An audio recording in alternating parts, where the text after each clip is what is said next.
नमस्कार। आज हम प्लेटो के चिंतन की पद्धति की चर्चा करेंगे।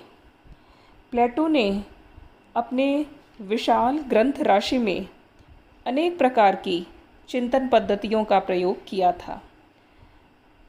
उसके सभी ग्रंथ संवाद शैली में या वार्तालाप की शैली में लिखे गए हैं, इसीलिए उन्हें संवाद या डायलॉग कहा जाता है। संवाद चिंतन की वह प्रणाली है जिसके द्वारा प्रश्नोत्तर एवं तर्क वितर्क के आधार पर किसी सत्य का अन्वेषण किया जाता है।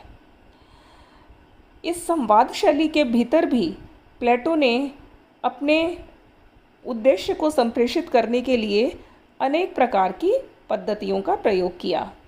इन पद्धतियों में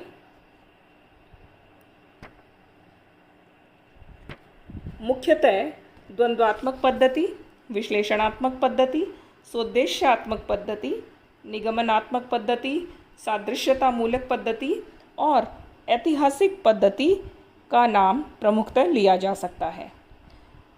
प्रथम है द्वंद्वात्मक पद्धति। प्लेटो ने द्वंद्वात्मक पद्धति का प्रयोग अपने गुरु सुकरात से ग्रहण किया था। सुकरात ने अपना संपूर्ण दार्शनिक संवाद द्वंद्वात्मक पद्धति से ही किया था। इस शैली में प्रश्नकर्ता किसी प्रमुख प्रश्न को रखता है और उत्तरदाता से कि उसके बारे में जानना चाहता है। इस प्रकार से बातचीत आगे बढ़ती है। प्रश्नकर्ता संशय उत्पन्न करता है, उत्तरदाता और अधिक परिष्कृत जवाब देता है।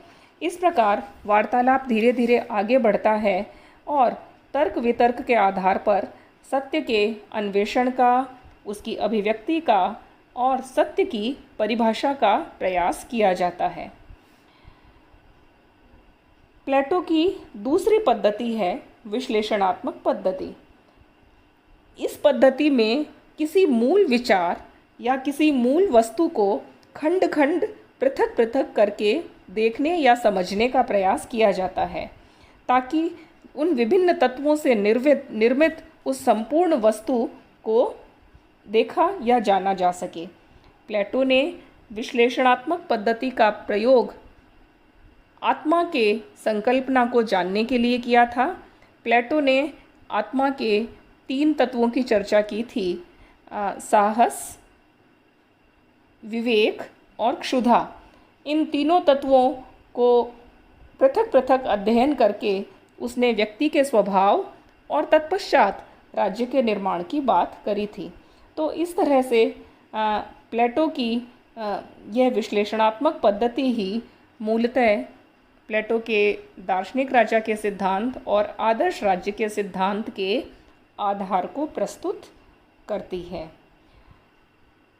प्लेटो की चिंतन पद्धति में तीसरा स्थान आता है स्वोद्देश्यतामूलक पद्धति। स्वोद्देश्यता का अर्थ है कि प्रत्येक वस्तु किसी न किसी उद्देश्य को लिए हुए होती है और वह उस उद्देश्य की प्राप्ति के लिए सतत प्रयत्नशील रहती है और उसी की ओर अग्रसर भी होती है।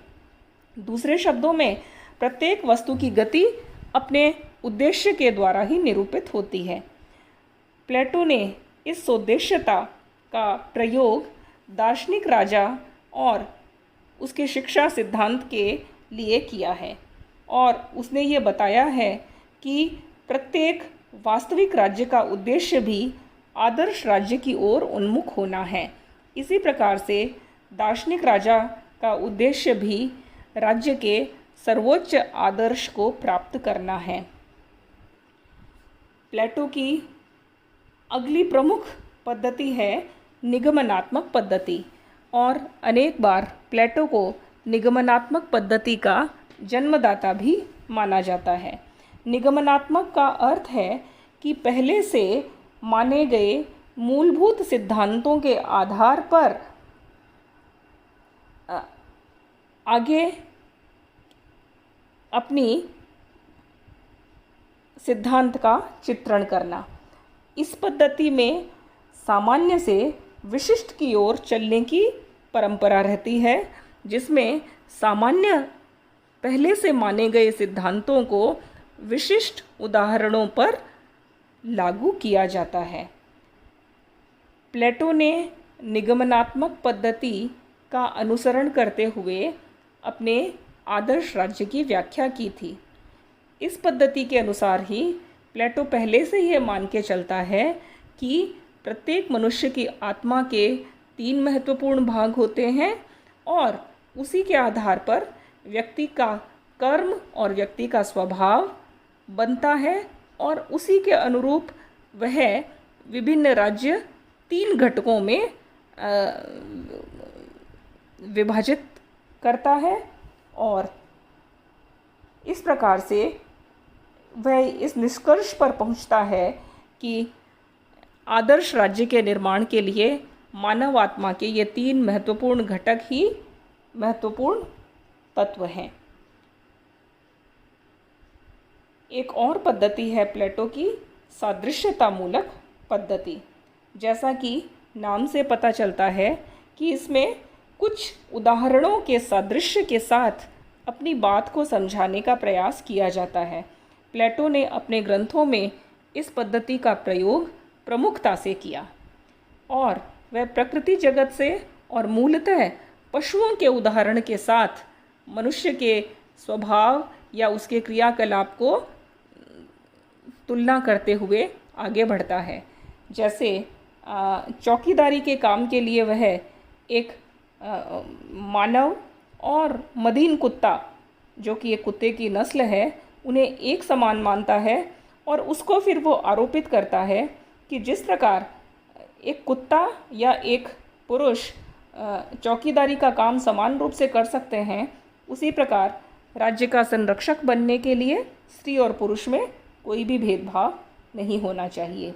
इसी प्रकार जैसे कि वह उदाहरण के तौर पर समझाता है कि पशु की नस्ल को जिस प्रकार सुधारा जा सकता है, तो उसके द्वारा बताए गए अनोखे वैवाहिक संबंधों के आधार पर भी मनुष्य को नस्ल को सुधारा जा सकता है।